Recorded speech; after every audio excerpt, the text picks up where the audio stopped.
2024 has been a tough year. Our sales are down, our growth is down. 안녕하세요, 멘탈천국입니다. 오늘 말씀드릴 작품은 배우 겸 감독으로서 영화 아르고를 통해 재능을 펼친 벤 애플렉 감독의 신작이자 나이키의 성공 신화라고도 불리는 에어 조던의 탄생을 주제로 한 실화 바탕의 영화 에어 리뷰입니다. I need the greatest basketball shoe that's ever been made. Who's the player? Michael Jordan. 영화 에어는 1984년 나이키와 마이클 조던의 계약으로 세계적인 이름을 떨치기 직전 당시 회사의 내부 사정을 진정성 있게 그려내고 있는 영화입니다. 이번 영화를 제작한 벤 애플렉은 이전에 아르고라는 실화 바탕 영화로 주목을 받은 적이 있었기에 전기 영화를 다루는 데 있어서 빼어난 감독이라는 사실에 기대감을 품어주기도 해야죠.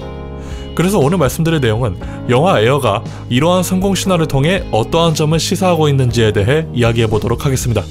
자, 그럼 리뷰 제대로 시작해보죠. 우선 영화의 전체적인 구성에 대해 짧게 이야기하고 가면 좋을 것 같습니다.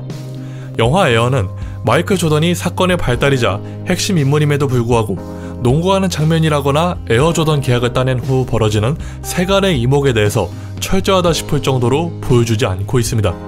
그저 회사 내부에서 각자만의 역할에 최선을 다하는 회사원들이 서로 계획하고 타협하며 충분한 호흡을 맞추고 실행하는 장면들이 전부였죠. 하지만 오히려 그렇기 때문에 회사의 철칙이 어떻게 만들어졌는가에 대한 경영 철학과 개개인의 신념이나 믿음, 그리고 이들이 추구하는 진정한 목표에 있어서 충분하다 못해 굉장한 진정성을 느낄 수 있는 관람 포인트로 다가왔는데, 여기서 벤 애플렉 감독 겸 배우와 맷 데이먼 배우 등등 여러 배우들의 위트 있는 대사와 소소하게 던져주는 개그들을 통해서 이들도 결국 우리와 같은 현실에 살아온 평범한 인물들이라는 것을 끊임없이 상기시켜주기에 영화가 내포하고 있는 진정성에 큰 울림이 있는 작품이었습니다. 자극적인 장면은 단 한 개도 없어서 그들만이 아는 이야기를 떠들어대면 어쩌나 하는 생각도 들었지만, 농구의 농자도 모르고 신발의 신자도 모르는 제가 봤을 때도 이해가 안 되는 장면이 하나도 없을 정도로 친절한 영화라는 점에서 왠지 모를 스윗함이 느껴지는 작품이기도 했습니다. 자, 그럼 간단한 평은 이쯤 해두고 시사하는 바에 대해 이야기해볼까 하는데, 사실 간단하게 잘 만들었다는 말 외에는 이쪽에 관한 지식이 없어서 딱히 할 얘기가 많은 작품은 아니지만, 그래도 제가 관람하면서 느꼈던 감정들에 대해 짧게 말씀드리고 싶은 게 있었습니다. 저는 영화를 보면서 이들에게 본받아야 할 점들이 많다고 느껴졌습니다. 물론 성공 사례가 큰 다른 업계들의 사정을 봐도 같은 반응이 나오겠지만, 에어는 당당하게 영화로 나왔으니까요. 먼저 영화에 등장하는 인물들은 모두 각자만의 역할에 대해 충분히 인지를 하고 있는 상태이고, 또 나름대로 꿈을 쫓기 위해 품고 있었던 초심과 철학이 있습니다. 하지만 지금은 청춘과 거리가 멀어졌고 사업도 확대됨에 따라 이 사회의 눈치를 보고 현실과 타협해야만 하는 굴레에 갇히다 보니 경영 철학으로 이어져 왔던 초심을 잊어버리는 경우가 많았을 테죠. 작중에서는 맷 데이먼이 연기한 소니 바카로가 전례 없는 마케팅을 요청하지만 아직 꿈을 꾸고 있는 자들은 응원을, 그렇지 않은 자들은 미쳤냐며 비아냥대던 흐름으로 진행되고 있으나, 결국 그마저도 소니의 진정성 있는 모습을 통해 자기가 잊고 있었던 초심과 꿈이 뭐였는가에 대해 다시금 고민하게 되는 그 순간 자체를 그리고 있었습니다. 그리고 결국 소니의 긍정적인 마음가짐은 모두를 전염시켜 각자만의 성취를 이룰 수 있도록 앞잡이의 역할을 하는 것으로 이어지는데요.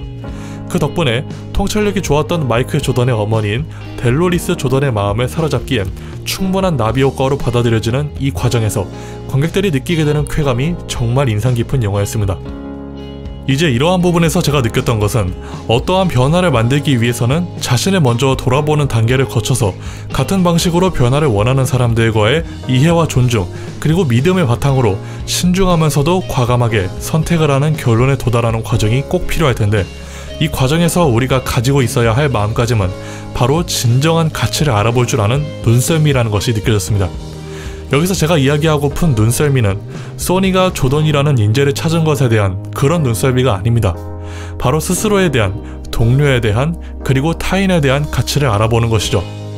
사실 주변에다 이런 비슷한 말을 많이 해주는 성격이라 공감을 한 것도 있지만, 지인들에게 이런 말을 할 때마다 당연한 것 아니냐는 그런 뉘앙스로 대답을 해주는데, 딱히 실천을 잘 하지 못하는 경우가 태반이라 속상했던 기억들이 차고 넘칠 정도로 많았던 만큼 자기 자신에 대한 가치를 알아보는 것이 얼마나 중요한지를 이 영화는 농구에만 관심이 있던 마이클 조던에게 설명하고 있었습니다. 어떤 행동과 다짐을 할 때마다 변화를 만들어가는 만큼 그것에 대해 자부심을 가지고 다시 일어설 용기를 바탕으로 행동해야 한다는 것이죠. 예를 들어 지금 당장 즐겁다고 하는 행동들, 지금 당장 돈이 된다고 벌인 행동들이 나중에 어떻게 다가올지 모르기 때문에 순간적인 감정 때문에 본인의 잠재력을 훼손시켜서 스스로가 가치를 찾아볼 수 없을 정도로 마음이 무너져버린 사람이 되지 말자는 뜻입니다. 마지막으로 자신의 가치를 알아볼 준비가 되었다면 이미 주변 사람들은 자신에 대한 신념과 개념에 대해 파악이 끝나 있을 거라 생각합니다. 그렇다면 이제 할 수 있는 행동은 남들에게 영향력을 전달하는 단계로 이어지는데요. 설령 이것이 단순한 인간관계를 벗어나 사업이라고 해도 말이죠. 저는 이러한 현상을 좋은 일을 한 것이라고 표현하고 싶고, 또 평생 그렇게 믿으며 살아왔기에 작중에서 좋은 일을 하면 돈이 들어온다 는 문구를 봤을 때 굉장히 감격을 받은 채로 극장에 나왔습니다. 자, 그래서 제가 결론적으로 하고 싶었던 말이 뭐였냐면, 여러분도 소니 바카로의 마음가짐을 본받아 사소하던 엄청나던 어떠한 변화를 만들 수 있는 사람이 되었으면 하는 바람을 남기며 리뷰는 이것으로 마치도록 하겠습니다. 리뷰가 마음에 드셨거나 도움이 되셨다면 구독과 좋아요, 알람 설정, 댓글 부탁드리며 저는 이만 물러가겠습니다. 바이바이. Until my son steps into it.